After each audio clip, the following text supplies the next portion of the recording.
Lampu solar ni nak pasang mudah je, dia ada bagi dua komponen ni saja. Panel solar korang kena pastikan kena cahaya matahari.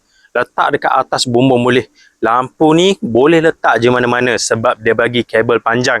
Korang boleh tarik, letak bawah garas kereta, letak bawah bumbung rumah, letak dekat luar rumah, letak dekat tiang lampu boleh, letak dekat dinding rumah boleh. Yang model hitam ni mudah untuk korang gantung mana-mana. Sekarang dah ramai orang beralih kepada lampu solar macam ni.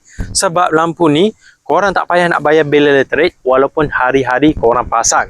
Lampu yang jimat bil elektrik tau. Korang pasang hari-hari pun tak risau bil tinggi sebab lampu ni dia tak pakai elektrik rumah. Memang ngam kalau korang yang jenis suka pasang lampu cerah-cerah dekat tepi rumah, tukar kepada lampu solar macam ni, bil korang akan turun dengan ketara. Kalau yang model ni harga dia bajet tau. Yang ni model paling banyak saya repeat sebab harga dia bajet tapi kualiti dia ni memang padu. Dia pakai reflektor saiz besar dekat bahagian dalam, jadi cahaya dia tu memang cerah. Waktu malam dia boleh cerah macam ni, sebiji lampu dia boleh cover kawasan yang luas. Nak pasang pun mudah, dua komponen ni saja, tak payah nak tarik wire panjang-panjang bagai. Mudah, dekat kandang kambing pun korang boleh pasang lampu solar macam ni.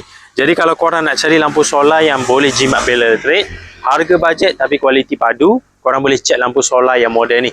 Korang kena grab sekarang guys, sebab sekarang stok tengah laku keras, sebab sekarang elektrik tengah mahal.